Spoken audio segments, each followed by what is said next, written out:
सभी को नमस्कार। हिमाचल कला संस्कृति एवं भाषा अकादमी के इस कला साहित्य संवाद में आज के इस कार्यक्रम में, आज के इस 94वें एपिसोड में हमारे साथ हैं आचार्य सौभाग्यवर्धन जी। आचार्य सौभाग्यवर्धन बृहस्पति जी वर्तमान में NZCC north zone cultural centre, ministry of culture, Bharat सरकार के निदेशक पद पर कार्यरत हैं। आप वर्तमान में संगीत विषय के आचार्य रहे हैं। आपका जीवन संगीत के प्रति बहुत समर्पित रहा है। सर, मैं आपका कला भाषा संस्कृति अकादमी की ओर से इस आज के लाइव कार्यक्रम में स्वागत करता हूं। और मैं ये आपको इस आज के व्याख्यान के लिए, आज के इस संवाद के लिए सर मैं आपको आमंत्रित करता हूं। आप सर अपने बारे में थोड़ा परिचय दे सर। अपना जीवन यात्रा कैसे शुरू हुई, कैसे आप संगीत की ओर आए, कैसे आपका पारिवारिक माहौल था, उसको लेकर सर थोड़ा अपना प्रकाश डालें। नमस्कार। मेरा नाम, जैसा कि नंदलाल जी ने बताया, प्रोफेसर सौभाग्यवर्धन बृहस्पति है और मैं विद्या मार्तंड संगीत महामहोपाध्याय आचार्य कैलाश चंद्र देव बृहस्पति का सबसे छोटा पुत्र हूं। मेरी मां विदुषी सुलोचना बृहस्पति क्लासिकल म्यूजिक के फील्ड में सभी लोग उनका नाम को जानते हैं और निदेशक जो आज मेरा परिचय दिया गया है, इसको मैं अपना परिचय नहीं मानता हूं, क्योंकि हमने जीवन में सीखा है कि हमेशा विद्यार्थी बने रहिए। तो आज भी मैं संगीत का विद्यार्थी हूं। बाल्यकाल मेरा रामपुर में बीता। उसका कारण ये रहा कि 23 जनवरी 1959 को मेरा जन्म हुआ और मेरी माता, जिनका नाम साधना था, जब मैं 1962 में वो मुझे छोड़कर चले गए। आचार्य जी के बारे में सभी लोग जानते हैं कि उन्होंने नाट्य शास्त्र और संगीत रत्नाकर पर काफी काम किया है और जो गुत्थियां सुलझा नहीं पाई गई थी उन सभी को भरत का संगीत सिद्धांत नामक एक पुस्तक में उद्घाटित किया है। तो मुझे रामपुर भेज दिया गया। कानपुर से, जन्म मेरा कानपुर का है, वहां से मुझे रामपुर भेज दिया गया। वहां हमारी बुआ जी रहती थी, उनके पास में पला। बुआ जी और फूफा जी का कोई पुत्र या पुत्री नहीं थी, तो वहीं मुझे इसलिए भेजा गया कि मैं बड़ा हो जाऊं। आर्थिक हालत बहुत ज्यादा अच्छी उन लोगों की नहीं थी। मेरे वहां जाने के कुछ दिन बाद जो फूफा जी थे वो पैरालाइज्ड हो गए और तकरीबन 12 साल वो बेड पे रहे और बुआ जी की टांगों में कुछ समस्या आ गई थी, तो वो भी चलने फिरने से लाचार हो गई थी। जब मैं 8वीं में आया तो समस्या ये थी कि 2 जून की रोटी कैसे जोड़ी जाए। तो वहां पर एक लकड़ी की टाल, ये शब्द शायद कुछ लोग के लिए नया हो, जहां लकड़ियां फाड़कर बेचते हैं जलाने के लिए, उसकी टाल थी। वहां पर मैं बैठा करता था स्कूल से आने के बाद 5 बजे तक। वहां बैठ के जो भी हम कमा सकते थे, 3 लोगों के लिए रोटी कमाते थे। उसके बाद 10वीं जो मैंने की वो 1973 में की और 3 साल तक मुझे दिल्ली में, जब मैं आया तो मुझे नौकरी करनी पड़ी 1973 से 1977 तक। किसी कारणवश मैं बेड पे रहा तकरीबन 6 महीने। उसके बाद एक वहां पे फैक्ट्री थी जिसका नाम था Indo engineering Kota private limited, ये दिल्ली में साउथ एक्सटेंशन में थी। तो यहीं पे मैंने 3 साल नौकरी की। किस पद पर की इसके बारे में नहीं पता, क्योंकि पिताजी के एक मित्र थे बर्मन जी की जो पत्नी थी वो पिताजी को राखी बांधती थी, तो उन्होंने कहा कि ये अभी खाली है, इसको आप कहीं देख लीजिए। तो मुझे वहां पर जॉब दे दी गई। 50 रुपए महीना मेरी तनख्वाह थी। उसके अलावा मुझे करते थे और तो गोला जहां बनता है, तो वहां पर मुझे वो जिंक के सैंपल्स लेके कभी मुरादनगर, कभी कोटा, कभी कहीं जाना पड़ता था। और रात को मैं ऑफिस में ही सो जाया करता था। 1973 में डॉक्टर शरयू कालेकर, जो मेरी मासी है, वो उनका चंडीगढ़ ट्रांसफर हुआ। वो मूलतः प्रयागराज की रहने वाली है थी। और जब मैं यहाँ आया, जब वो यहाँ आई, तो उनको लगा कि यहाँ बिल्कुल 1977 में 73 में जब हम लोग आए थे, 77 के बाद, तो बिल्कुल चंडीगढ़ में भीड़ नहीं होती थी, बहुत सुनसान होता था। और ऐसा लगता था कि जैसे दिन में अगर आप जाएं कि कर्फ्यू लगा हुआ है। तो 3 साल मैंने नौकरी की। उसके बाद मैं चंडीगढ़ आया। उसके पहले एक और घटना मैं बताना चाहूंगा कि चूंकि समस्या थी कि 3 लोगों के लिए रोटी कैसे कमाई जाए, तो रामलीला के अंदर हम लोग क्या कि एक ग्रुप था हमारा जो नमकीन के छोटे छोटे पैकेट बना के बेचा करता था, और उसके बाद उसको हम कलेक्ट करते थे और दूसरे दिन जिस दुकानदार से हम लेके आते थे उसको पूरा हिसाब दिया करते थे। तो यहां से जीवन यात्रा इस तरीके से शुरू हुई। जो मेरी सांगीतिक यात्रा है उसका श्रेय डॉक्टर शरयू कालेकर, जो रेडियो की टॉप ग्रेड आर्टिस्ट थी, और आप इंदिरा कला संगीत विश्वविद्यालय की वाइस चांसलर भी रही। उसके पहले चंडीगढ़ में उन्होंने गवर्नमेंट कॉलेज में सेवा की। यहां पे आने के बाद 77 में मैंने प्रेप कॉमर्स ज्वाइन किया, लेकिन 3 साल का गैप पड़ गया था। तो मुझे याद है कि जब हम गवर्नमेंट कॉलेज में एडमिशन के लिए गए, तो प्रिंसिपल ने मुझे ये कहा कि जी 3 साल का गैप है, हम आपको एडमिशन नहीं दे सकते। और बहुत प्रयास करने के बाद भी उन्होंने वहां एडमिशन नहीं दिया, इसलिए कि क्या पता आप 3 साल जेल में रहे हो। ये शब्द उन्होंने प्रयोग किए। मिस्टर भारद्वाज हुआ करते थे, तो मन को बहुत ठेस पहुंची, लेकिन एडमिशन नहीं मिला। उन्हीं दिनों एसडी कॉलेज में नया प्रेप कॉमर्स खुला था पंजाब में, तो हमने प्रेप कॉमर्स में एडमिशन ले लिया। प्रेप कॉमर्स करने के बाद हम फिर गवर्नमेंट कॉलेज पहुंच गए, क्योंकि वो 3 साल का गैप टूट गया था और मुझे एडमिशन मिल गया। तो मैं प्रिंसिपल साहब के पास गया। मैं कहा जी देखिए गैप तोड़ के मैं आ गया हूँ, और अब मैं, जो आपने वो बात कही थी कि जेल में तो नहीं थे, हमें क्या पता, तो अब भी मैं अगर जेल में था तो जेल वाला ही हूँ। खैर चलिए, वहां पर जब बीकॉम पार्ट 1 में था तो कॉलेज वालों ने कहा क्रिकेट खेलनी है। क्रिकेट खेलना शुरू किया। दिल्ली में शुरू किया था, वैसे थोड़ा जाते थे, तो बिशन सिंह बेदी वहां पे हमें कोच करते थे। चंडीगढ़ आने के बाद डीपी आजाद कोच करते थे, और कपिल वगैरह सब हमारे साथ खेला करते थे। योगराज सिंह, चेतन शर्मा छोटे थे। तो जीसीएम 11 को मैंने लीड किया, इंटरवर्सिटी में खेला। इस इन बिटवीन क्या हुआ कि 1978 में पिताजी का देहावसान हो गया।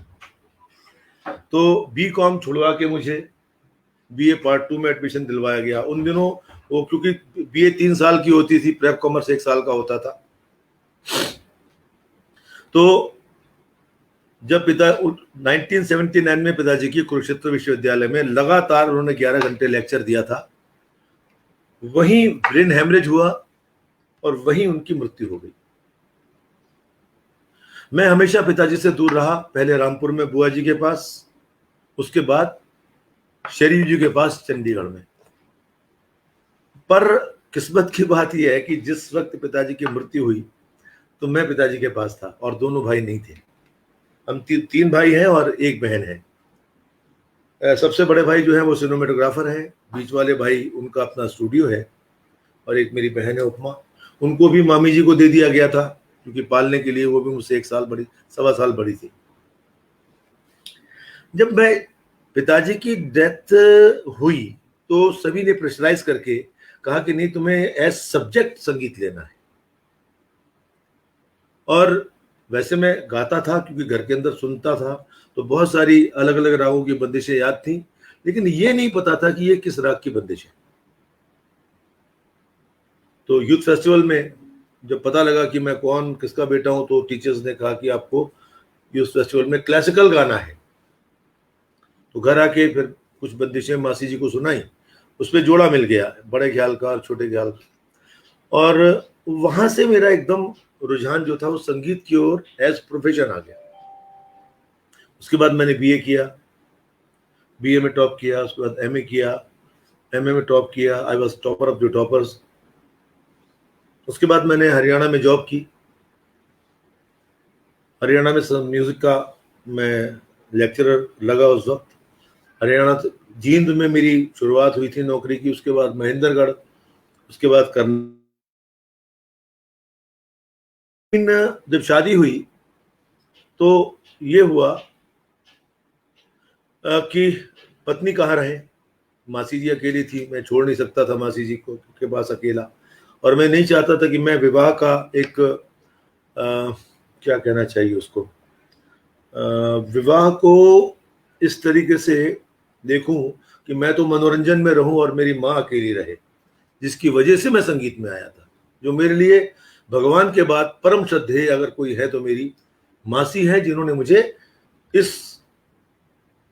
क्षेत्र में मेरा पदार्पण करवाया। मुझे याद है कि जो बच्चा क्रिकेट खेल रहा हो, ये कर रहा हो, फील्ड से एकदम जब आ जाता है कि जी अब गाना है, तो बहुत सारी तकलीफें भी होती हैं, मन को मारना भी पड़ता है।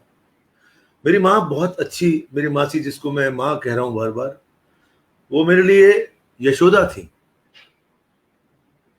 और मैं भाग्यशाली हूं कि मुझे देवकी भी मिली और मुझे यशोदा भी मिली। उन्होंने कई बार ऐसा हुआ कि मैंने जब तानपुरा उठाया और किसी विशेष राग में कोई स्वर नहीं लगता था तो उठा के तानपुरा रख देते थे, उन्होंने कभी नहीं डांटा, कभी डांटा ही नहीं, हमेशा कहा कोई बात नहीं बेटे, कल लगेगा, परसों लगेगा। हफ्ते 1.5 हफ्ते बाद क्या, मैं ये गुरु की आपको मैं एक काबिलियत बता रहा हूं कि मुझे ऐसे गुरु मिले हैं। कहती कोई बात नहीं। 7वें या 8वें दिन ये हुआ कि मुझे ये जिद हो गई कि यार सुर बढ़ा कि मैं बढ़ा, कैसे नहीं लगेगा, कैसे नहीं लगेगा। उस जिद ने मुझे फिर और आगे बढ़ाया। उसके बाद जब ट्रांसफर होते रहे और मैं बिस्तरा बिल्कुल लेके साथ साथ घूमता रहा, तो मैंने अपनी माँ से बोला कि जी मैं नौकरी छोड़ना चाहता हूँ। तो बोली क्या, कैसे करोगे? मैं कहा जैसा भगवान करेगा। उस वक्त ट्यूशन्स करके थोड़े बहुत पैसे इतने आ जाते थे कि घर खर्च चल जाए, और मासी के साथ ही रहते थे। तो बोले क्यों छोड़ना चाहते हो? मैंने कहा पीएचडी पूरी करनी है। नौकरी छोड़ के 6 महीने में जो मेरी रुकी हुई थी पीएचडी सारी, वो पूरी की। विषय था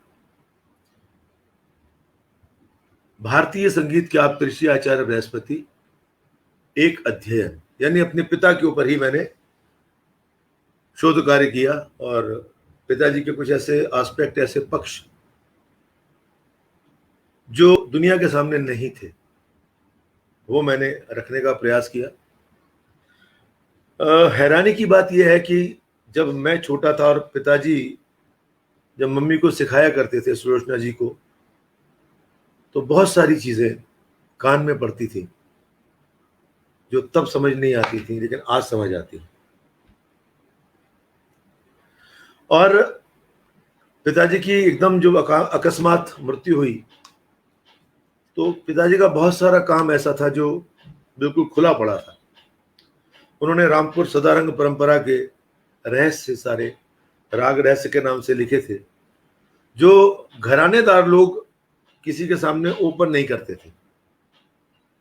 देखिए, गुरुकुल हम लोग घराने का नाम लेके कान पकड़ लेते हैं, लेकिन गुरुकुल परंपरा में और घराना परंपरा में जमीन आसमान का अंतर है। गुरुकुल परंपरा में शिष्य गुरु के कुल में जुड़ जाया करता था।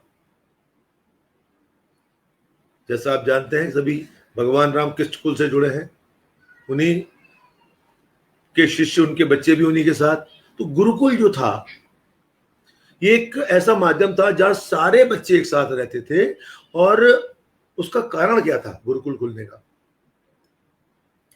कि अगर गुरु ये कह रहा है कि सुबह 4 बजे उठना है, तो 4 बजे उठना है, ब्रह्म मुहूर्त से पहले।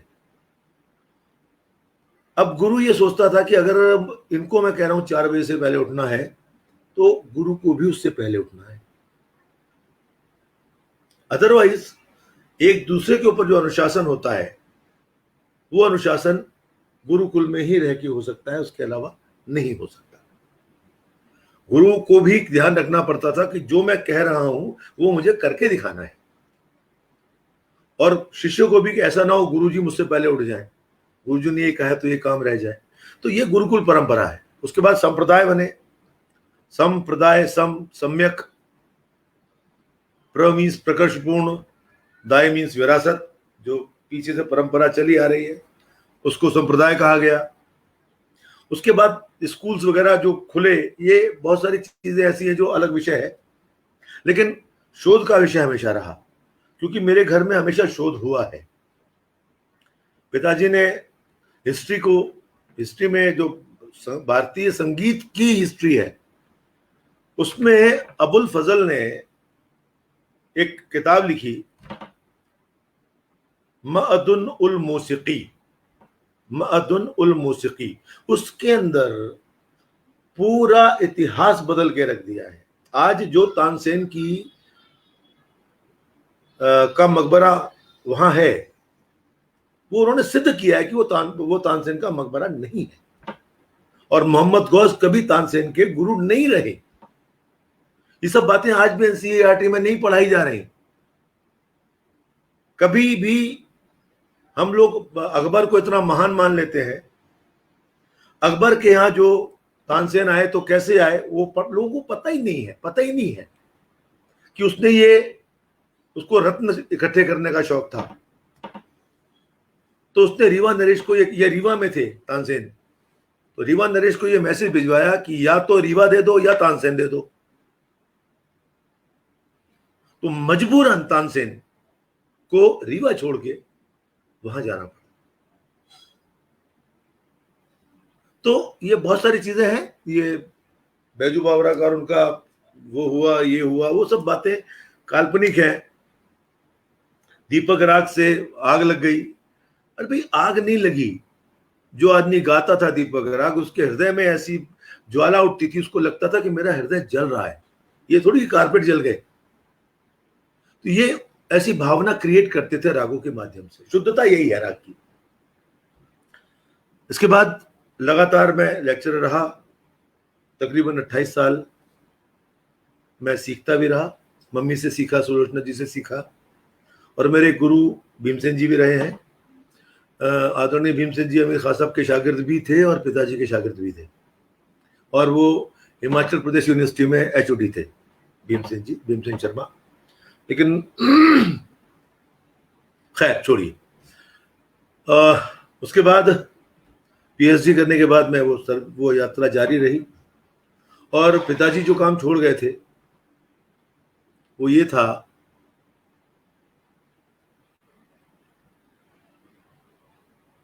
कि राग रहस्य सारे खुले पड़े थे। राग रहस्य पार्ट 1, वो एक योजना बना गए थे कि मैं इस तरीके से ये सीरीज चाहता हूं। तो राग रहस्य पार्ट 1 जब हमने उठाया, अच्छा, एक मुश्किल ये है कि मेरे जो दोनों भाई हैं उनका संगीत से एक तरीके से जुड़ाव तो है, लेकिन वो सांगीतिक जुड़ाव नहीं है। जैसे मेरे सबसे बड़े भाई जो है वो सिनेमेटोग्राफर है, तो कला से तो जुड़ाव है।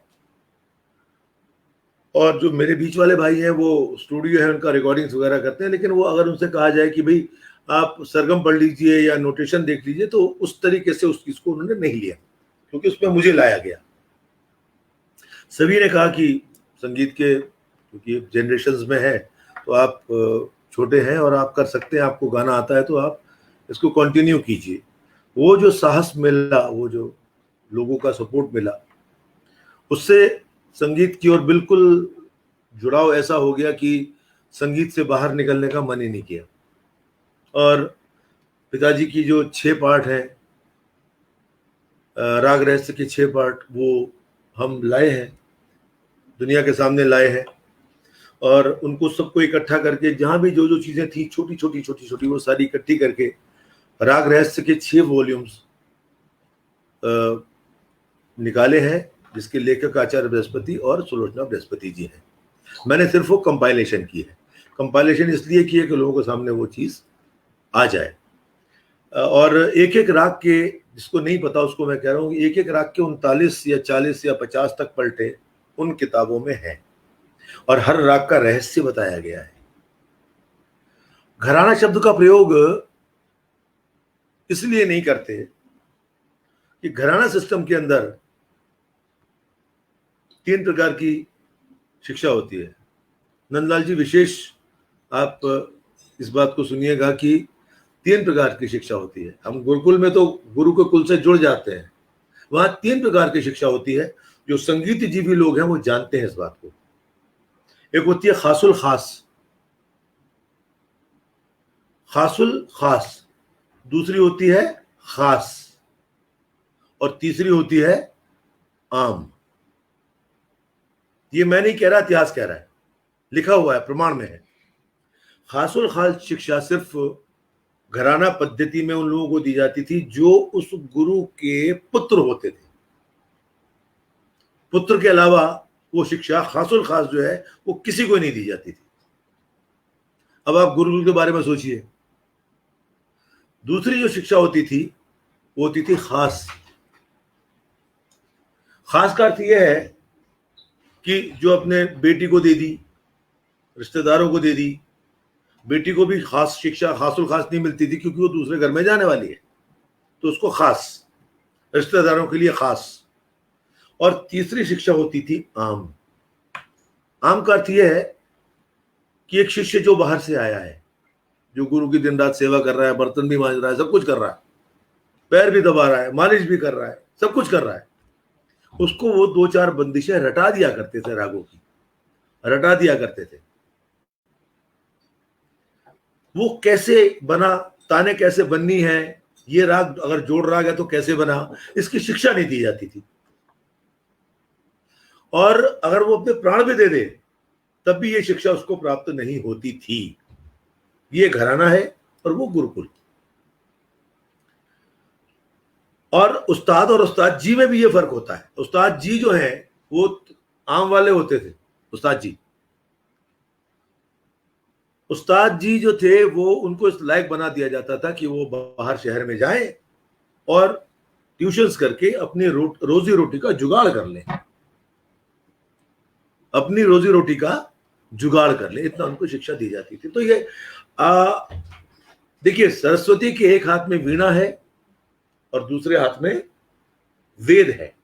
अर्थात संगीत के उपासक को साहित्य का ज्ञाता होना चाहिए, छंद का ज्ञाता होना चाहिए, व्याकरण का ज्ञाता होना चाहिए, पद का ज्ञाता होना चाहिए। जब तक ये चारों चीजें उसके पास नहीं है तब तक वो एक अच्छा संगीत जीवी नहीं बन सकता।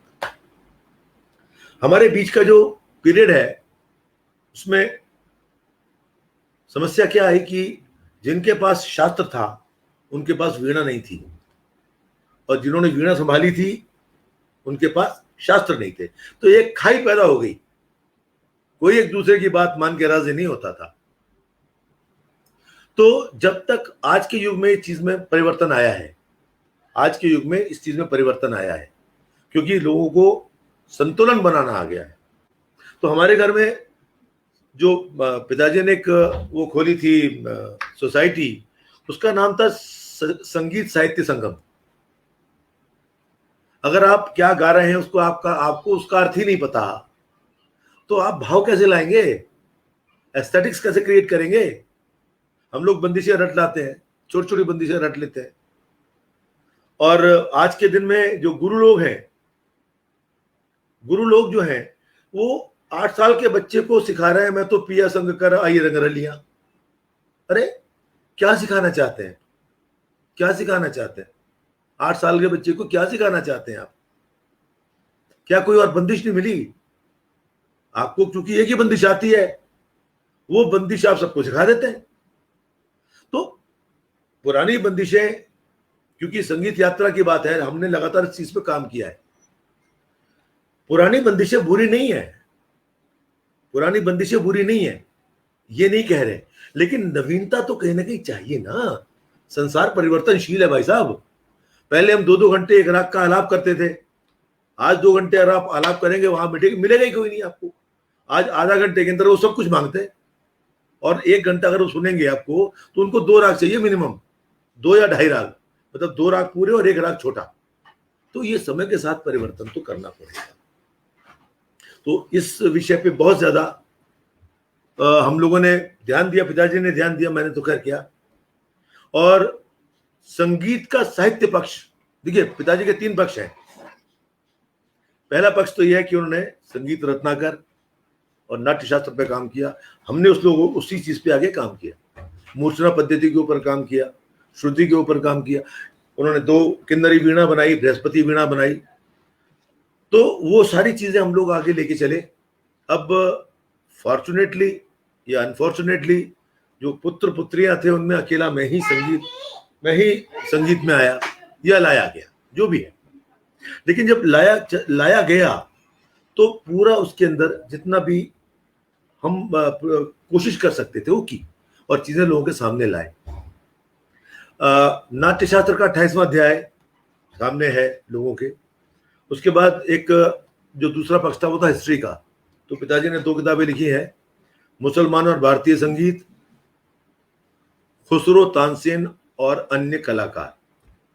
ये बुक्स वो हैं जो अब आज मार्केट में अवेलेबल नहीं है, लेकिन इसकी लोग रेफरेंस देते हैं, ऑथेंटिक है, सारा काम शोध कार्य है सारा। ये 2 पक्ष हो गए।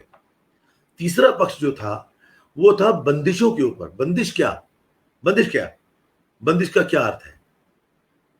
एक उर्दू शब्द है, और मैं कह रहा हूं 95% से ऊपर लोगों को इस बात का नहीं पता कि बंदिश का हिंदी अर्थ क्या है, क्योंकि हमने सोचने का काम ही बंद कर दिया, मनन बंद ही कर दिया। तो मैं बता रहा हूं, बंदिश को हिंदी में अक्षिप्तिका कहते हैं। ये शब्द सुना ही नहीं है लोगों ने जीवन भर। बड़ा ख्याल, छोटा ख्याल, अरे पहले छोटा होगा या बड़ा होगा? आदमी पहले छोटा होता है फिर बड़ा होता है, ये आप क्या बोल रहे हैं? विलंबित ख्याल, द्रुत ख्याल, ये नाम होने चाहिए, बड़ा ख्याल छोटा ख्याल नहीं। क्या मतलब है बड़ा ख्याल छोटे ख्याल का? पहले बड़ा फिर छोटा कैसे हो सकता है? पहले विलंबित क्या है? जिसमें जो आवर्तन है, उसमें जो मुखड़ा है वो विलंब से आए, वो विलंबित है, इसका ये अर्थ हुआ। जिसमें घूम के आवर्तन, जो म्यूजिक वाले समझ रहे होंगे, जैसे दा दिन दिंदा दा दिन दिंदा दा तिन तिनता ता दिन दिंदा, तो जो पहली मात्रा है ये जितनी देर में आएगी वो उसमें विलंबित ख्याल कहलाएगा, और जिसमें वो पहली मात्रा जल्दी आएगी वो द्रुत कहलाएगा। द्रुत का अर्थ हिंदी में क्या होता है आप सभी को पता है। तो हम लोग जो लेक्चरर्स लग गए हैं, जो पढ़ा रहे हैं, क्योंकि आज के दुनिया में लोग अधिकतर संगीत पढ़ा रहे हैं। अरे संगीत पढ़ाने का विषय नहीं है, पढ़ाई तो हिस्ट्री जाती है, संगीत सिखा रहे हैं। तो आप कौन सा एस्पेक्ट लेके चल रहे हैं? आप प्रैक्टिकल एस्पेक्ट लेके चल रहे हैं या थ्योरी का? अगर आप थ्योरी का एस्पेक्ट लेके चल रहे हैं तब भी आपको प्रैक्टिकल का ज्ञान होना चाहिए, क्योंकि थ्योरी 2 प्रकार की है। एक तो हिस्ट्री है कि जी शाहजहां कब हुए, वो कब हुए, वो क्यों हुए, वो एक वो हिस्ट्री है। और जो दूसरी हिस्ट्री है वो राग का वायवा है, राग का क्रिटिकल एनालिसिस, वो आपको तब भी आपको लाना पड़ेगा, क्योंकि संगीत में ऐसी कोई व्यवस्था नहीं है कि सिर्फ थ्योरी पढ़ाने के लिए कोई अलग विभाग हो, बीएचयू के अलावा। बीएचयू में है, लेकिन संगीत एक विषय नहीं है, संगीत एक कला है। कला है, उस कला को आप सिखा सकते हैं, पढ़ा नहीं सकते। तो ये बहुत सारी चीजें हैं जो हमें आज के बच्चों को सिखानी चाहिए। हम अर्जुन ने जो बंदिश 1947 में सीखी थी वही आज सिखा रहे हैं। तब तो आप बैलगाड़ी में जाते थे, आज हवाई जहाज में क्यों जाते हैं आप लोग? तो आपको परिवर्तन करना पड़ेगा, वरना ये चीजें सड़ जाएंगी।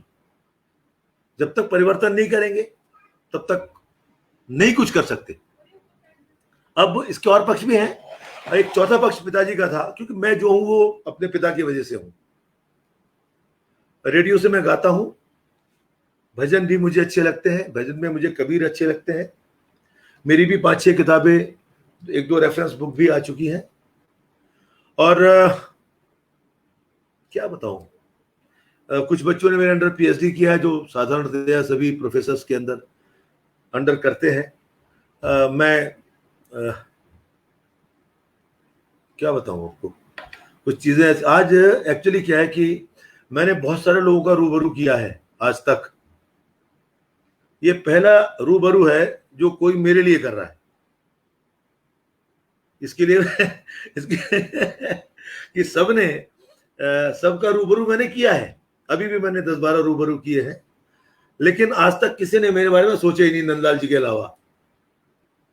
तो मैं आपका पहले बीच में हालांकि धन्यवाद बाद में देना चाहिए, लेकिन एक बात आ गई है।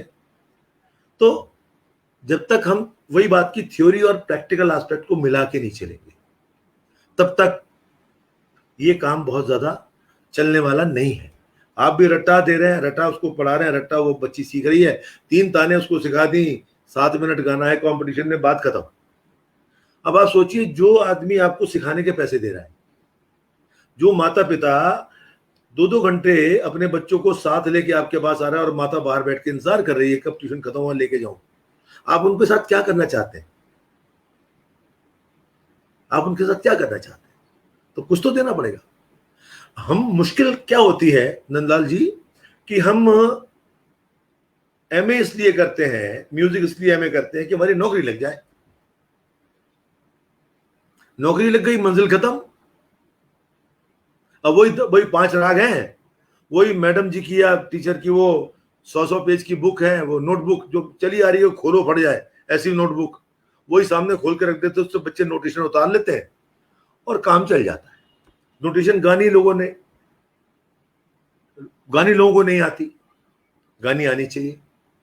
पुराने जमाने में लोग गाते थे। तो ये बहुत सारी चीजें ऐसी हैं जो हम समझ ही नहीं पाते, क्योंकि हमें अच्छा गुरु नहीं मिला।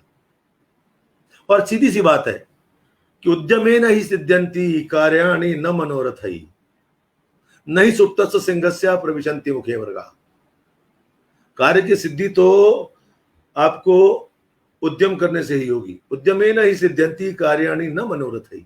सिर्फ मनोरथ करने से कार्य की सिद्धि नहीं होने वाली है, आपको उसके लिए मरना पड़ेगा।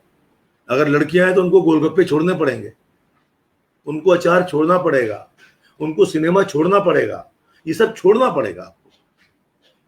अगर 5-6 साल आप ढंग से सीख लेते हैं, उसके बाद आपका रियाज करने का मन करता है, आप रियाज करते हैं, चीजें अच्छी हो जाती है। और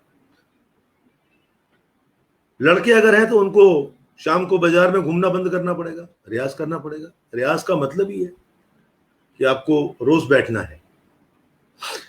इन सब चीजों को ध्यान में रखते हुए यदि आप मनन भी कर रहे हैं, आप क्या गा रहे हैं, ये हमें सिखाया गया है। मुझसे कहा कि तुम एक शिक्षक हो, तुम्हें ये पता होना चाहिए कि किस शिष्य में क्या ऐब है, किस शिष्य में क्या खराबी है, और उस खराबी को कैसे ठीक करना है। आपको आर्टिस्ट बनाना है, आपको आर्टिस्ट क्रिएट करना है, आपको स्टूडेंट का दिमाग खोलना है, आपको स्टूडेंट को एक एक चीज छुपानी नहीं है। क्योंकि हिंदुओं में तो विद्या दानम परम दानम, इससे बड़ा दान ही कोई नहीं है। और ये एक ऐसी विद्या है कि जितनी बांटोगे उतनी बढ़ेगी, धूल नहीं पड़ेगी। आपके दिमाग पे धूल नहीं पड़ेगी। शास्त्र अगर हम बहुत दिन तक नहीं पढ़ते हैं तो शास्त्र पे धूल जम जाती है, और जब हमें याद नहीं होता तो जब हम किसी सभा में जाते हैं तो आधी अधूरी बातें हमें हमारे लिए अपमान का कारण बनती है। तो ये सब चीजें एक सांगीतिक व्यक्ति को, अच्छा एक आपको कोई ना कोई वाद्य बजाना जरूर आना चाहिए अगर गाने वाला है।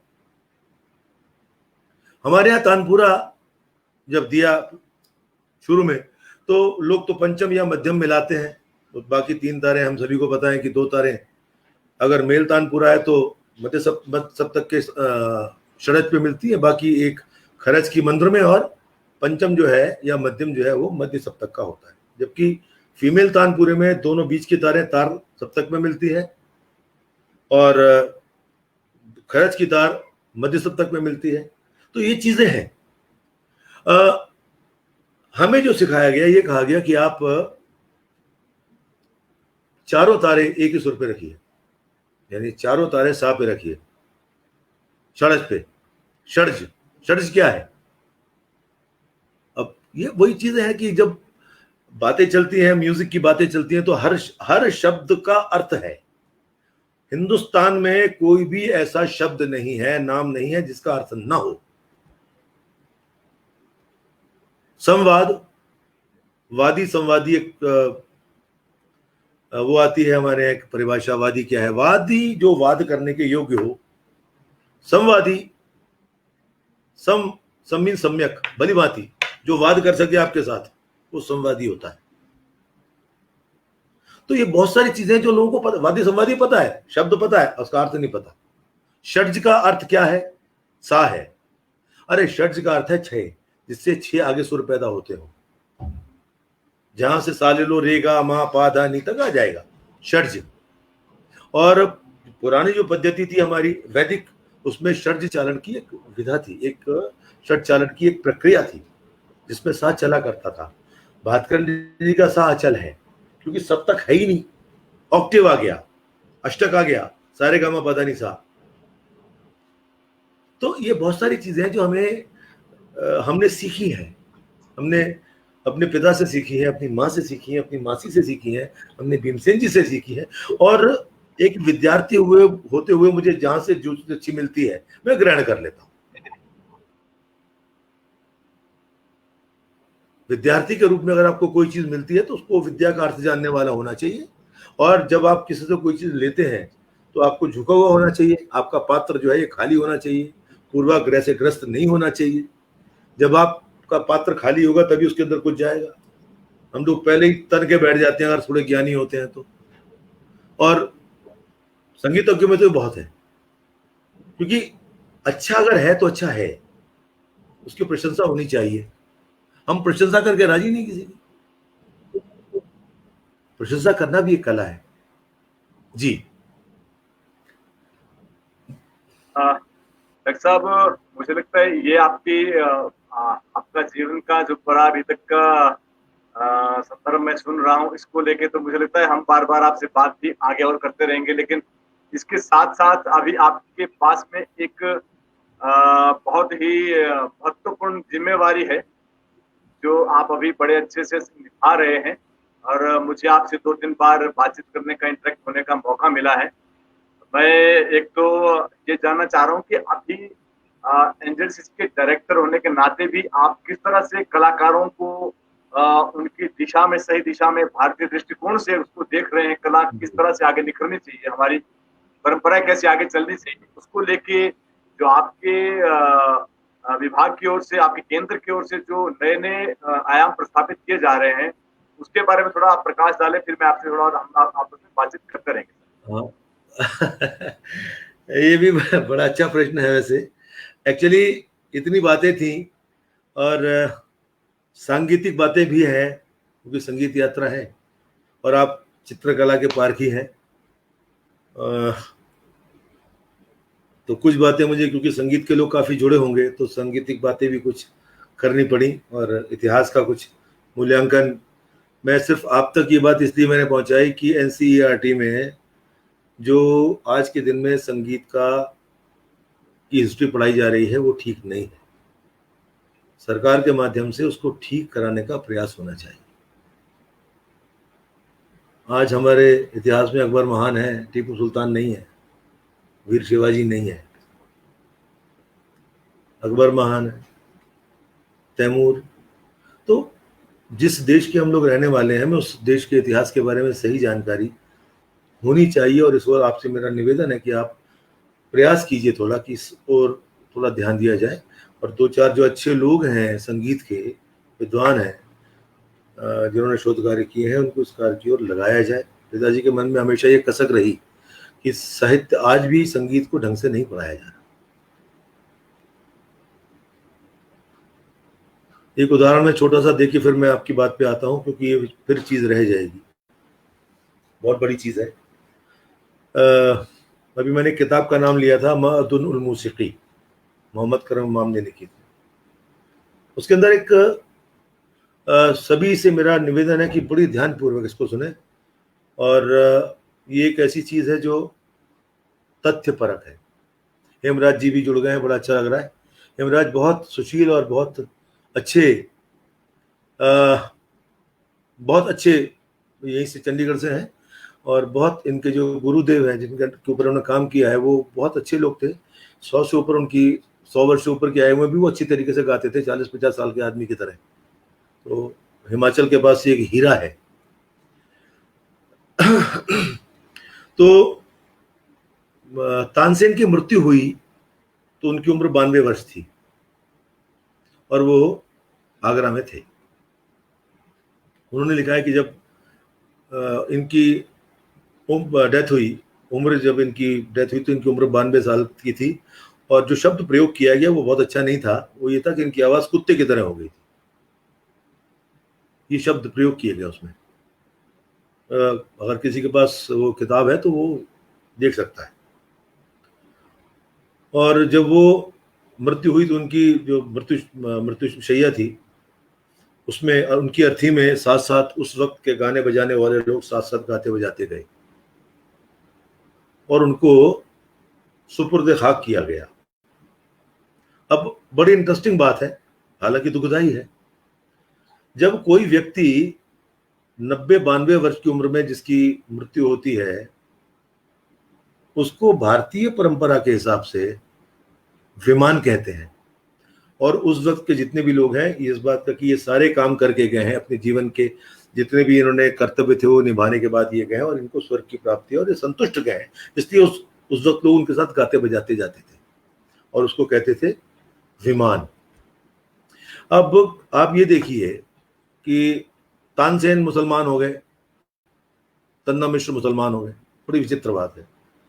ये जो प्रथा थी इनको मृत्यु वाली, ये बिल्कुल हिंदुओं की प्रथा थी। उस जमाने के लोग गाते बजाते गए, और ग्वालियर से आगरा की दूरी 170 किलोमीटर के आसपास है मेरे ख्याल से, जहां तक मुझे ध्यान पड़ता है। क्या ये पॉसिबल है, क्या ये पॉसिबल है कि इतनी दूर तक वो उनकी जो मृत्यु शव था वो पैदल वहां तक लेके गए होंगे? क्या ये पॉसिबल है? या उन्होंने कहीं कहा था, कहीं लिखा है कि जी मेरी जो समाधि है वो वहां बनाई जाए ग्वालियर में? ऐसा भी कुछ नहीं है। एक बात, अकबर ने बहुत सारी उपाधियां दी, तान समंदर खां, कुन समंदर खां, ये समंदर खां, वो समंदर खां, लेकिन उन्होंने तानसेन को जो उपाधि दी वो थी कंठा भरण वाणी विलास। अब आप समझ सकते हैं, मुझे और आगे कुछ नहीं कहना। अच्छा, यहां जो कंफ्यूजन क्रिएट हुआ है वो सुपुर्द खाक से हुआ है। सुपुर्द खाक का के दोनों अर्थ आते हैं। अगर आप उसकी अग्नि में उसको आप वो कर रहे हैं तब भी वो सुपुर्द खाक हो गया, मिट्टी में मिल गया, मिट्टी का पुतला। और अगर उसको गाड़ा गया तब भी वो सुपुर्द खाक हो गया। तो इस सुपुर्द खाक शब्द ने बहुत कंफ्यूजन क्रिएट किया, जबकि दोनों शब्दों के लिए एक उर्दू का शब्द का प्रयोग किया जा सकता है। ये छोटी छोटी बातें हैं जो बहुत हमें देखनी चाहिए। और मोहम्मद गौस के शागिर्द कभी हुए ही नहीं तानसेन, क्योंकि मोहम्मद गौस का जो जन्म है और तानसेन के जन्म में 122 साल का अंतर है। कैसे पॉसिबल है? ऐसे हजरत अमीर खुसरो के बारे में भी कंफ्यूजन हो गया है कुछ। हजरत अमीर खुसरो और खुसरो खां दो अलग अलग लोग थे। तबले का ईजाद जो था वो खुसरो खां ने किया, वो लोग उसको हजरत अमीर खुसरो लिख देते हैं, जबकि दोनों में 300 साल का फर्क है। तो ये गलतियां कभी कभी हो जाती हैं, इस ओर ध्यान देना चाहिए। पखावज से तबला बना है, सितार जो है वो भी उन्होंने ही बनाई है, मोहम्मद शाह रंगीले के जमाने की बात। तो अब आती है बात कि मैं आजकल जहां पर हूं वहां पर कैसे आया। मेरे अंडर कुछ बच्चे पीएचडी कर रहे हैं, आज भी कर रहे हैं, और एक बच्चा मेरे पास बैठा हुआ था, जयपुर से आया था, कुछ बात करने आया था। अब मैं आपके विरुद्ध बात कहने वाला हूं, नाराज मत होइएगा। तो उस दिन एक न्यूज लगी थी न्यूज़पेपर में कि जी जो यूनिवर्सिटी के लेक्चरर्स हैं, सॉरी, वो चाहते हैं कि 70 साल तक की उम्र तक बढ़ जाए हमारा। 70 साल की, पंजाब यूनिवर्सिटी की न्यूज बता रहा हूं मैं।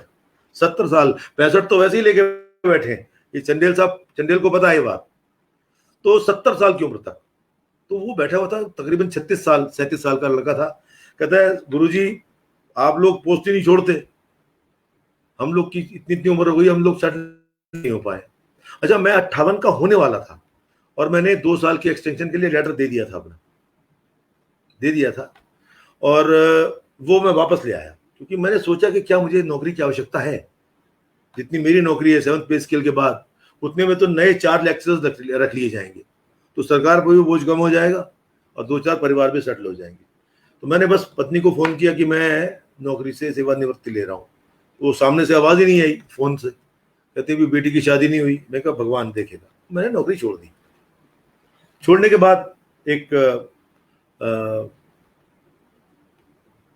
संस्था है जो विधाओं के माध्यम से समाज को संवेदनशील बनाने का प्रयास करती है, उसमें मैंने 1-2 साल काम किया। वैसे 2006 से उसके साथ मैं काम कर रहा था। अच्छी बात यह थी कि वो अलग अलग विधाओं को आगे बढ़ाने का प्रयास कर रही है और एक ऐसे समाज की रचना करना चाहती है जो संवेदनशील समाज है, क्योंकि अगर वो कलाकार है तो वो संवेदनशील होगा, क्रूर हो ही नहीं सकता। तो 2 साल नौकरी की, 2 साल फ्री घूमे, बड़ी आनंद की प्राप्ति रही कि सुबह उठ के भागना नहीं है, कुछ नहीं करना, जो 2-4 बच्चों को सिखाना है वो घर पे सीखने आ जाते थे, तो वैसा वातावरण बन गया था। उसके बाद 2 साल बाद एक पोस्ट निकली नॉर्दर्न कल्चर सेंटर की, यही वाली। तो मन में यूं ही आया कि चलो भर देते हैं यार, भर दिया जी। और भगवान ने शायद आशीर्वाद दिया कि 41 लोगों ने उसके अंदर कॉम्पीट किया था, जिसमें 27 आईएएस ऑफिसर्स थे, 2 मिलिट्री ऑफिसर्स थे रिटायर्ड, 3-4 लेक्चरर्स थे, 2-4 कलाकार थे। लेकिन उसमें मेरा गवर्नर साहब के पास इंटरव्यू हुआ और उनका विषय था कि आप कश्मीर में क्या करेंगे, आपके पास कश्मीर है, कश्मीर में आप क्या करेंगे। चलिए वो इंटरव्यू हुआ। उसके बाद फिर आगे एक और इंटरव्यू हुआ, उसमें भी एक प्रश्न था कि आपके लिए जम्मू कश्मीर को लेकर क्या योजना है। तो मैंने बताया, मैंने कहा आप मुझसे मत पूछिए, मुझे आप सिर्फ मौका दीजिए तो मैं प्रयास करूंगा पूरा। और हमारा एक ऑफिस था जो बंद पड़ा था, वहां पे वहां पत्थर पुत्थर मार दिए थे ऐसा माना गया। ऑफिस खोला जाके, 2 साल से बंद पड़ा था, किराया दे रहे थे उसका। वो ऑफिस मैंने 7 फरवरी को ज्वाइन किया और 18 फरवरी को मैं जम्मू में था, श्रीनगर में था। श्रीनगर प्रेस कॉन्फ्रेंस की बातचीत हुई और हमने वहां 2 बंदे नियुक्त किए। एक बंदे का नाम था जी मुश्ताक अहमद, पढ़े लिखे आदमी थे, वो कॉम्पिटिटर भी थे मेरे। और अकेले व्यक्ति ऐसे हैं वो जिन्होंने श्रीनगर में या कश्मीर में फिल्म बंद होते हुए भी, फिल्म थिएटर बंद थे, वो बंद होते हुए भी 5 इंटरनेशनल फिल्म फेस्टिवल किए थे। पढ़े लिखे आदमी थे, तो उनसे मैंने बात की, बोले ठीक है। अब वो पढ़े लिखे आदमी थे, तो अब बहुत ज़्यादा पढ़े लिखे थे। अब मुझे ऐसा चाहिए था जो फोक के बारे में जिसको ज्ञान थोड़ा बहुत हो। तो एक सज्जन जो पहले से ही जुड़े थे हमारे साथ, उनका नाम था गुलजार। तो गुलजार का नाम मैं हमेशा इसलिए लेता हूं कि गुलजार अकेला वो व्यक्ति है जिसने श्रीनगर की लड़कियों को या कश्मीर की लड़कियों को वहां से बाहर निकाला, जिन्होंने पहली बार भारत देखा। और उस अच्छी बात यह है कि गुलजार पे वहां के पेरेंट्स इतना ट्रस्ट करते हैं कि वो अपनी लड़कियों को हमेशा इसके साथ भेज देते हैं।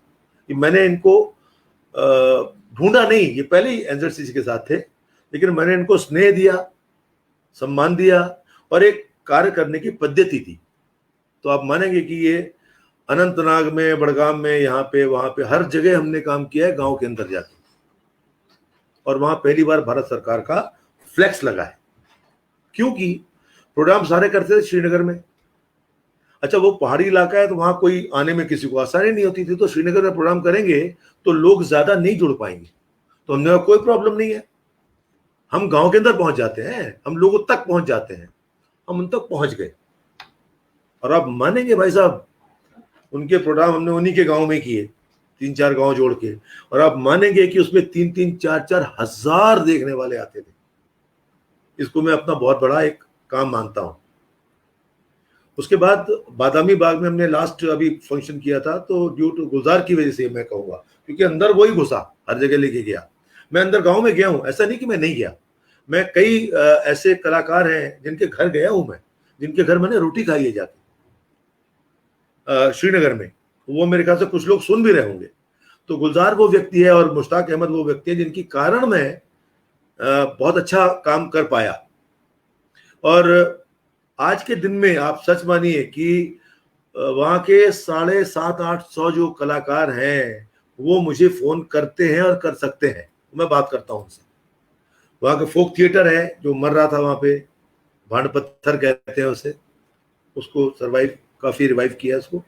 और वहाँ का जो कश्मीरी लैंग्वेज का फेस्टिवल कराया, ड्रामा फेस्टिवल, उसके बाद वहाँ नेशनल ड्रामा फेस्टिवल कराया। आप देखिए, नेशनल ड्रामा फेस्टिवल, जो पूरे भारत की टीमें उसमें पार्टिसिपेट करने आई थी। और मैं हैरान हूं कि वहाँ के लोगों ने, वहाँ के लोगों में मैंने ये चीज देखी कि वो चाहते थे कि बाहर के लोग हमारे पास आके देखें, दिखाएं हमें, ताकि हमें कुछ सीखने का मौका मिले। तो बहुत सारी चीजें सर ऐसी हैं जो हमने यहाँ पे आके, लेकिन यहाँ पे शास्त्रीय संगीत जो है उसकी ओर सिर्फ आपको ध्यान नहीं देना है। आपको जो ध्यान देना है वो देना है 8 स्टेट नॉर्थ जोन के अंदर आती है। वो है, उधर से आप लेह लद्दाख है, जम्मू कश्मीर है, हिमाचल है, हरियाणा है, चंडीगढ़ है, पंजाब है, राजस्थान, और 8वीं है उत्तराखंड। तो और मेन जो कॉन्सेंट्रेट करता है ZCC, ये करता है जो गांव के अंदर फोक आर्टिस्ट है और जो डाइंग आर्ट्स हैं, उनको सर्वाइवल कैसे होगा, रिवाइवल कैसे होगा। तो हम गांव गांव में जाते हैं और बहुत सारी चीजें वहां से लेके आए हम लोग। मुझे याद है मुश्ताक जी मुझे लेके गए थे एक बार, तो बोले यहाँ से पैदल जाना पड़ेगा। हमने गाड़ी रोड पे खड़ी की और वहां से 3.5 किलोमीटर गए गांव में। वहां, क्योंकि उस गांव के अंदर सिर्फ खच्चर जा सकते थे, घोड़े और खच्चर, बस, इसके अलावा कोई साधन नहीं था जाने का। तो हम लोग पैदल गए। तो वहां पर उन्होंने बात की, एक वहां लोग बर्तन बनाते हैं काले रंग के बर्तन हैं, वो बहुत मजबूत होते हैं, लेकिन वो चूंकि काले रंग के हैं इसलिए वो बिकते नहीं। तो उस फैमिली से मिले जाके, उनके 4-5 बच्चे थे, उनको हमने फिर सर्वाइव के लिए उनको हमने 1 साल का स्कॉलरशिप दिया है। और जहाँ जहाँ मेले लगाते हैं उनको हम बुलाते हैं, वही वहाँ पे वो मेले लगा सामने बना के दिखाते हैं। क्योंकि वो बच्चे उनके जो थे वो मनरेगा में, नरेगा में यहाँ वहाँ काम करके काम चलाते थे, उन्होंने काम छोड़ दिया था। तो 2-3 एक गांव है जहाँ पर, मतलब गांव भी ऐसा है कि अप्रोच में नहीं है, वहाँ जाके देखा और हम लोगों ने काम किया है। तो इसमें मैं 2 लोगों का बहुत शुक्रिया अदा करूंगा। एक तो कि बहुत सारे लोग, और मुझे कश्मीर के लोगों से इतना प्यार मिला है कि मैं आपको बता नहीं सकता। तो मुझे, लेकिन उसमें उसके अलावा मुझे साहित्य का भी हमने किया है, साहित्य पे भी काफ़ी काम किया है हमने। साहित्य का हमारा एक हर तीसरे संडे को एक साहित्य गोष्ठी होती है, और हमने उसमें नया प्रयोग किया है कि उस महीने में जिस राष्ट्रीय कवि का जन्म आता है उसकी कविताएं भी पढ़नी और अपनी भी पढ़नी, ताकि हम उनको याद रखें। तो ये सब चीज़ें। और दूसरा, एक डॉक्यूमेंटेशन का काम नहीं हुआ था सर यहाँ पे ना, तो डॉक्यूमेंटेशन के लिए हमने ऐड निकाल के हमने बाहर से ही लोग बुलाए थे, जजेस वगैरह, और 5 लोगों को काम दिया है डॉक्यूमेंटेशन का। वो फिल्म्स वगैरह, शॉर्ट फिल्म्स बना रहे हैं। उसमें एक जम्मू के हैं, उनका नाम है मुश्ताक काक, बहुत बड़ा नाम है थिएटर में। और 4-5 एक राजावत जी हैं, वो कठपुतली के ऊपर कर रहे हैं काम। तो इस तरीके से हमने काम करने का एक प्रयोग किया है। दूसरा, आजकल हम रूबरू कर रहे हैं बहुत सारे लोगों के साथ, और वो डॉक्यूमेंटेशन सारी हो रही है, उनकी जीवन यात्रा क्या, वो इस तरीके से हम लोग लगातार काम कर रहे हैं। लेकिन ये है कि पहले सिर्फ संगीत की ओर ध्यान था और बुक्स की ओर ध्यान था, अब हमें सभी की ओर ध्यान देना पड़ेगा, दे रहे हैं और कोशिश कर रहे हैं बहुत सारी चीज़ें नई बने। और गुरु शिष्य परंपरा में पहले ऐड नहीं देते थे, हम लोग एकेडमी के माध्यम से नाम मंगा लेते थे, तो मुझे लगा नहीं, ये तो फिर गड़बड़ हो जाएगी। गड़बड़ ये होगी कि जो 2-4 नाम एकेडमी भेज देगी, हमेशा वही नाम आएंगे, नए नाम आ ही नहीं पाते। कि मैं हिमाचल की बात नहीं कर रहा हूँ, एक जनरल बात कर रहा हूँ। तो हमने कहा नहीं, इसका ऐड देना है, और एकेडमी से भी ले रहे हैं और ऐड भी दे रहे हैं। उन सभी को बुलाते हैं, उनकी 4-5 लोगों की कमेटी होती है, वो उनका इंटरव्यू करती है और उनको फिर जो डाइंग आर्ट्स हैं उनको हम गुरु शिष्य परंपरा में भारत सरकार की ओर से स्कॉलरशिप देते हैं। 10,000 रुपये गुरु को, 2,500 रुपये शिष्यों को, और अगर एकम्पनिस्ट है तो 3,500 रुपये उसको देते हैं पर मंथ। तो ये है। और नाटक में भी हम लोग सपोर्ट करते हैं, उनकी योजना है, सरकार की योजना है, कार्यान्वित हम लोग को करनी है। सरकार की योजनाएं तो अच्छी होती हैं। तो ये मुझे आने के बाद फर्क हुआ। और पहले हम 3 पीरियड पढ़ा के घर आते थे, अब सुबह 9:30 बजे जाते हैं और रात के 9, 9:30, 10 बज जाते हैं। और जो लोग मंडे से लेकर शुक्रवार तक मिलने नहीं आ सकते, उनको छुट्टी लेनी पड़ती है, उनके लिए मैं शनिवार और रविवार को भी कलाग्राम में उपस्थित होता हूँ। तो ये दिनचर्या है आजकल। और कोरोना बीच में आ गया, इससे थोड़ी गतिविधि रुक गई है, लेकिन इससे एक नई चीज मिली, वो एक जो नई उम्मीद और नई पहल आई है। पहले हम इस चीज में जो आज कर रहे हैं इसमें कमजोर थे, अब हम दोबारा रूटीन पे आएंगे तो हम 100% ये चीज भी साथ जुड़ जाएगी।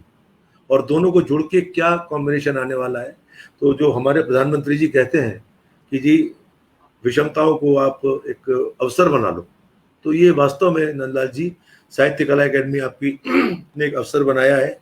और मैं अभी पढ़ रहा था कि 94th प्रोग्राम है आपका, तो बहुत अच्छा लगा आपके साथ बात करके। अगर आपको कोई और जिज्ञासा है या प्रश्न है तो प्लीज पूछिए।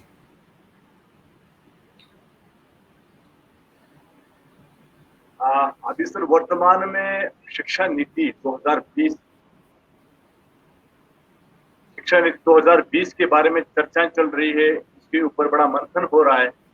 इसमें आप कलाओं के संबंध में, कलाओं के उनके साथ जुड़ाव, दूसरे विषयों के साथ जुड़ाव के संबंध में कुछ, अगर आपका कुछ अभी तक का स्टडी हो, कुछ ऐसा आपको लगता हो कि इसमें कुछ ऐसा हो रहा है जिससे कि कलाकारों को या कला क्षेत्र के लोगों को जुड़े सही मायने में एक न्याय मिल सकता है, संगीत हो, कला हो, थिएटर हो, या फिर हमारा शारीरिक शिक्षा हो, योग हो, इनको जो है हम, क्योंकि हम जो है वो कला जो है वो कला या विमुक्त है, मतलब जो कला ऐसी हो जो हमें मुक्ति की ओर ले जाए, इस प्रकार की कला का हम जो एक अपेक्षा आज के समय में करने की कोशिश कर रहे हैं। उसको लेकर आपका क्या विचार है सर?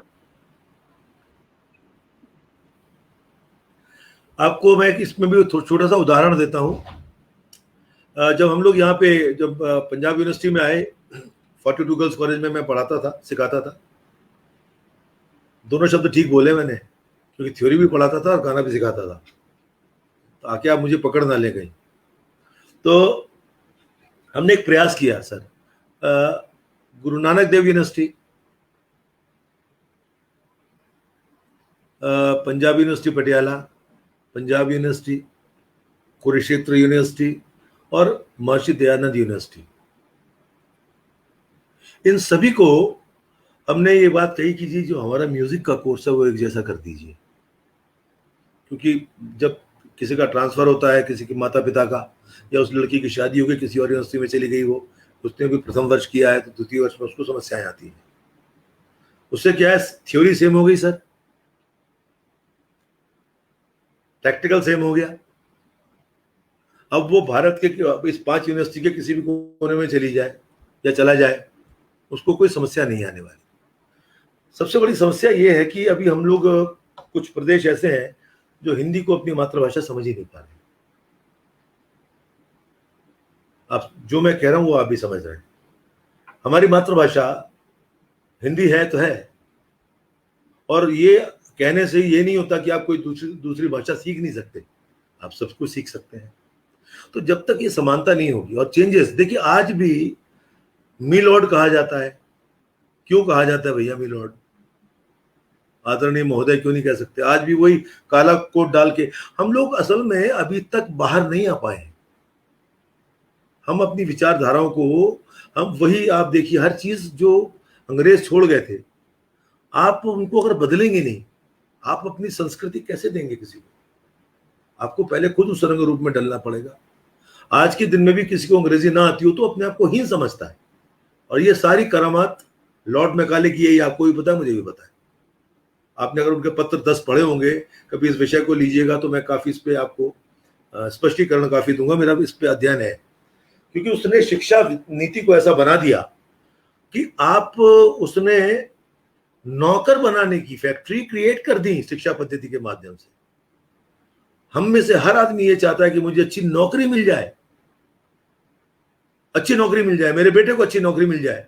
कोई ये कहते नहीं कि मेरा बेटा फैक्ट्री खोल ले और 50 लोगों को नौकरी दे। ये सारी जो करतूत थी ये लॉर्ड मैकाले की है, और उसने अपने पिता को 10 पत्र लिखे हैं। उसके अंदर ये चीजें, आप चाहें जो भी पढ़ना चाहे वो पत्र निकाल ले, यूट्यूब पे अवेलेबल है, और पूरा पढ़े कि किस तरीके से उसने सत्यानाश किया। तो हमें इस बात को समझना पड़ेगा। जब तक हम इस बात को समझेंगे नहीं, और वो समझ के परिवर्तन, आमूल चूल परिवर्तन चाहिए, थोड़ा परिवर्तन से कुछ नहीं होने वाला, वो आमूल चूल चाहिए, तभी हम इसके अंदर आगे बढ़ पाएंगे। और जो शिक्षा नीति के ऊपर विचार किया जा रहा है, देखिए जब कोई काम पहली बार शुरू करते हैं तो थियोरेटिकल उसके अंदर प्रॉब्लम दूसरी होती है, जब हम उसको प्रैक्टिकली शेप में लेके आते हैं तो प्रॉब्लम्स कुछ और हो जाती हैं। तो कुछ असुविधाएं होंगी शुरू करने में, तो जब वो असुविधाएं सामने आएंगी तो उनको ठीक किया जाएगा। तो शिक्षा नीति के अंदर कोई समस्या नहीं है, लेकिन इसको किस तरीके से आप एकदम, आप चाहें कि क्लास 1 से लेकर और एमए तक एक साथ हो जाए, वो तो नहीं होने वाली। तो उसको चरणबद्ध तरीके से लाना पड़ेगा। वो कैसे लाना पड़ेगा, ये जो विचारक हैं हमारे, जो हमारा थिंक टैंक है भारत का, जो शिक्षा नीति बनाता है, उसको इस ओर ध्यान देना चाहिए। बाकी परिवर्तन होना ही चाहिए। और जो शिक्षा नीति आई है ये कितने सालों बाद बदली है, आप ये देखिए कितने सालों बाद बदली। और जब तक आपने उसको लागू नहीं किया है, जब तक आपने उसको लागू नहीं किया, उसके अंदर क्या परेशानी है आपको कैसे पता? तो लागू तो होने दीजिए। इस बात में कोई मतलब, हिंदुस्तानी अगर आप हैं, भारतीय अगर आप हैं, तो आपको इसमें कोई वो नहीं होना चाहिए। और रामचरितमानस या ये या योगा और गीता और आर्ट, आप, हमारे साथ प्रॉब्लम दूसरी है सर। आप हिमाचल में ही देख लीजिए अगर आप, तो आपको ये पता लगेगा कि वहाँ 90% स्कूल्स और कॉलेज के अंदर चित्रकला है ही नहीं, म्यूजिक है ही नहीं। अगर वोकल है तो सितार नहीं है, सितार है तो वोकल नहीं है। वो वोकल वाली टीचर बेचारी सितार सिखा रही है, सितार वाली वोकल सिखा रही है। तो ये जो एक प्रॉब्लम है, इसका निदान भी सोचना पड़ेगा। अगर सोच लेंगे तो कोई समस्या नहीं आने वाली, जब तक हम सब्जेक्ट के रूप में आर्ट को, क्योंकि कॉलेज में अगर आप स्कूल में पढ़ा रहे हैं तो आपको वो सिर्फ आर्ट के विषय में नहीं, वो आपको बेसिक्स तो पढ़ाएंगे विषय के रूप में। जब तक नहीं आता है तब तक चित्रकला या नाट्य कला, अब नाट्य के बारे में पता ही नहीं लोगों को, नाटक होता ही नहीं। अगर वो वहां की एक कमेटी कर रही है तो कर रही है ना। तो ये चीजें है सर। आर्ट को आगे लाने के लिए हमें विशेषतया हर कला को बीच में लाना होगा। हमारे एक गुरुजी थे, अब नहीं रहे वो एक वो चलाते थे सोसाइटी। तो उसमें एक दिन साहित्य था, एक दिन नाटक था, एक दिन संगीत था, एक दिन ये था, एक दिन वो था, एक दिन वो था। तो जब मैं गया तो मैं बड़ा हैरान हुआ। मैंने कहा सर ये क्या है? बोले बेटे हम 6 चीज करा रहे हैं इसको, हम 1 महीने में हमें ऑब्जर्वेशन हो जाता है कि ये किस चीज में अच्छा है। अब कमाल है कि किस चीज में अच्छा है, उसी में उसको आगे बढ़ा देते हैं। और उन आदमी का नाम था डॉक्टर वीरेंद्र मेहंदी रत्ता, आप जानते शायद हो, चंडीगढ़ के हैं। वो मेरे प्रातस्मरणीय गुरु रहे हैं। हिंदी मेरा सब्जेक्ट कभी नहीं रहा भाई साहब। तो मुझे लगता है कि अब 8 से ज्यादा बज गए हैं। 8:01 हुआ चाहता है। सर मैं अभी मुझे लगता है कि आज आपसे बहुत ही अच्छी चर्चाएं रही, और आपके साथ इस चर्चाओं का सिलसिला ऐसे ही जारी रहेगा, ऐसा मैं कला भाषा अकादमी की ओर से आपको आश्वासन दिलवाता हूँ। हमारी कला भाषा अकादमी पिछले 94 दिनों से लगातार ये एपिसोड जारी कर रही है, और जी 31 अगस्त को सर हमारा इसका 100वां एपिसोड कंप्लीट होगा।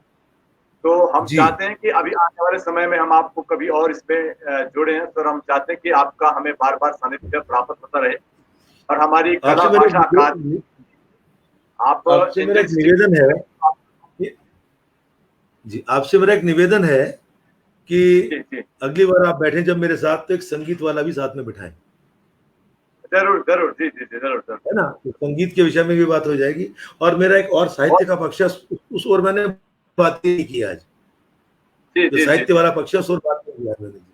तो जी, जी, चलिए जी, हम बहुत-बहुत विशेष शुक्रिया। जी। आपका बहुत धन्यवाद सर। बहुत नमस्कार सर, नमस्कार।